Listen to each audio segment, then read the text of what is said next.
Nursing ഡയറക്ടറിന്റെ പുതിയൊരു വീഡിയോയിലേക്ക് ഏവർക്കും സ്വാഗതം. വളരെ ദുഃഖകരമായ ഒരു സാഹചര്യത്തിൽ കൂടെയാണല്ലോ കേരളം കടന്നു പോകുന്നത്. വയനാട് ദുരന്തത്തിൽ മരിച്ച എല്ലാവർക്കും ആദരാഞ്ജലികൾ അർപ്പിച്ചുകൊണ്ട് തന്നെയാണ് നമ്മൾ ഇന്നത്തെ വീഡിയോ തുടങ്ങുന്നത്. അപ്പോൾ പ്രധാനപ്പെട്ട ഒരു കാര്യം ഇൻഫോം ചെയ്യാൻ വേണ്ടിയായിരുന്നു. അതായത് AMCSFNC അതായത് ക്രിസ്ത്യൻ മാനേജ്മെന്റ് അസോസിയേഷന്റെ അലോട്ട്മെന്റ് കഴിഞ്ഞ ദിവസം വരികയുണ്ടായല്ലോ. ഏകദേശം 1018ഓളം കുട്ടികൾക്കാണ്, അല്ലെങ്കിൽ 1018ഓളം റാങ്ക് വരെയുള്ള കുട്ടികൾക്കാണ് അഡ്മിഷൻസ് ഇപ്പോൾ നിലവിൽ അലോട്ട്മെന്റ് ആയിട്ട് വന്നിരിക്കുന്നത്. ഏകദേശം 833 സീറ്റുകളിലേക്കുള്ള അലോട്ട്മെന്റുകളാണ് ഇവിടെ നടത്തപ്പെട്ടിരിക്കുന്നത്. 3 കാറ്റഗറി തിരിച്ചാണ് ഇവിടെ അലോട്ട്മെന്റുകൾ നടന്നിരുന്നത്. അത് ഓപ്പൺ മെറിറ്റ്, ക്രിസ്ത്യൻ മൈനോറിറ്റി, അതുപോലെ ക്രിസ്ത്യൻ നൺസിന് വേണ്ടി CRS എന്ന് പറഞ്ഞിട്ട് ഏതാനും ചില റിസർവേഷൻസും കൂടെ ഇവിടെ നൽകിയിട്ടുണ്ട്. അത് ഈ ഒരു വർഷം ആദ്യമായിട്ടാണ് അങ്ങനെ നൽകിയിരിക്കുന്നത്.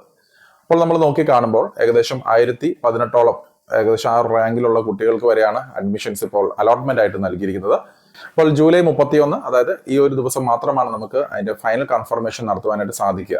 അപ്പോൾ ഈ ഒരു സമയത്തിനുള്ളിൽ തന്നെ നിങ്ങൾ ഫൈനൽ കൺഫർമേഷൻസ് നൽകേണ്ടതായിട്ടുണ്ട്. അപ്പോൾ 25,000 രൂപ ടോക്കൺ ഫീ ആയിട്ട് അടച്ച് നമ്മൾ അതിന്റെ അഡ്മിഷനുമായിട്ട് മുന്നോട്ട് പോകേണ്ടതായിട്ടുണ്ട്. 3 അലോട്ട്മെന്റുകളാണ് സാധാരണ രീതിയിൽ ക്രിസ്ത്യൻ മാനേജ്മെന്റ് അസോസിയേഷനിൽ ഉണ്ടാവുക. അത് കഴിഞ്ഞതിന് ശേഷമാണ് സാധാരണഗതിയിൽ ഈ പറയുന്ന കോളേജ് ജോയിനിങ് എന്ന് പറഞ്ഞിട്ട് ഉണ്ടാവുക.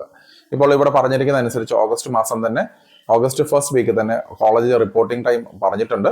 എന്ത് തന്നെയായാലും ഈ ഒരു സമയത്ത് ഈ അലോട്ട്മെന്റിൽ ആർക്കെങ്കിലും കോളേജുകൾ ലഭിച്ചിട്ടുണ്ടെന്നുണ്ടെങ്കിൽ നിങ്ങൾക്ക് ഹയർ ഓപ്ഷന് പോവുകയോ അല്ലെങ്കിൽ ഈ ഒരു കോളേജിൽ തന്നെ കണ്ടിന്യൂ ചെയ്യുകയോ ചെയ്യാൻ സാധിക്കുന്നതാണ്.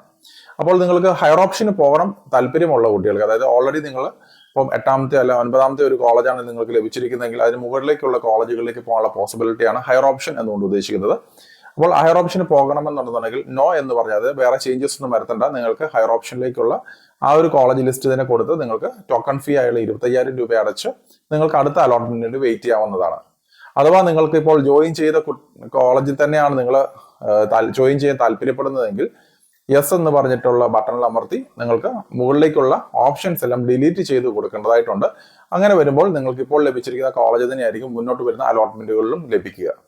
അഥവാ നിങ്ങൾക്ക് മുകളിലേക്കുള്ള അലോട്ട്മെന്റ്, അതായത് മുകളിലേക്കുള്ള ലിസ്റ്റിൽ ഏതെങ്കിലും കോളേജുകൾ മാറ്റം ചെയ്യണമെന്നുണ്ടെങ്കിലും, അതായത് 1-2 കോളേജുകൾ റീമോഡിഫൈ ചെയ്തോ അല്ലെങ്കിൽ റീ ഓർഡർ ചെയ്യണമെന്നുണ്ടെങ്കിലും എസ് എന്ന് പറഞ്ഞ ബട്ടണിൽ അമർത്തി നിങ്ങൾക്ക് റീ അറേഞ്ച്മെന്റ്സ് ചെയ്യാൻ സാധിക്കുന്നതാണ്. അപ്പോൾ 25,000 രൂപ നമ്മളിപ്പോൾ അടയ്ക്കുന്ന ടോക്കൺ ഫീ എന്ന് പറഞ്ഞാൽ ഫസ്റ്റ് ഇയറിലെ ഫീസിൽ നിന്നും കുറയ്ക്കുന്ന ഒരു എമൗണ്ട് തന്നെയായിരിക്കും. അതുകൊണ്ട് നിങ്ങൾ ഈ ഒരു സമയത്ത് നിന്നുള്ള എത്രയും വേഗം തന്നെ ഓൺലൈനായിട്ട് നിങ്ങൾക്ക് പേയ്മെന്റ് അടച്ച് 25,000 അടച്ച് നിങ്ങൾ അഡ്മിഷൻസ് കൺഫേം ചെയ്യുവാനായിട്ട് പ്രത്യേകം ശ്രദ്ധിക്കുക. ഹയർ ഓപ്ഷന് പോകാനുള്ള ഒരു ഫെസിലിറ്റിയാണ് മെയിനായിട്ട് നമുക്ക് ഈ പറയുന്ന AMCSFNCKയിൽ ഉണ്ടാവുക. അപ്പോൾ പല കുട്ടികളുടെയും റാങ്ക് പരിശോധിച്ച് കഴിഞ്ഞപ്പോൾ അവർക്ക് LBSൽ ഇതിനേക്കാളും വളരെയധികം താഴ്ന്ന റാങ്കാണ് കിട്ടിയിരിക്കുന്നത്. അതുകൊണ്ട് തന്നെ നിങ്ങൾക്ക് കുറച്ചും കൂടെ മികച്ച കോളേജുകൾ ഒരുപക്ഷെങ്കിൽ AMCSFNCKയിലായിരിക്കും ലഭിക്കാൻ സാധ്യതയുള്ളത്.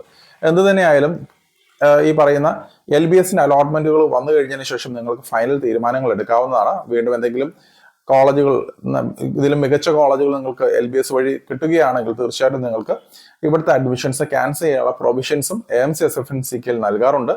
അതുകൊണ്ട് തന്നെ ഇപ്പോൾ നിങ്ങൾക്ക് ലഭിച്ചിരിക്കുന്ന കോളേജുകൾ തീർച്ചയായിട്ടും നിങ്ങൾക്ക് നിലനിർത്തി മുന്നോട്ട് കൊണ്ടുപോവുക എന്നുള്ളതാണ് ഇപ്പോൾ ചെയ്യേണ്ട ഒരു കാര്യം. അപ്പോൾ മറ്റൊരു അപ്ഡേറ്റുമായി ഉടൻ തന്നെ കാണാം. നന്ദി.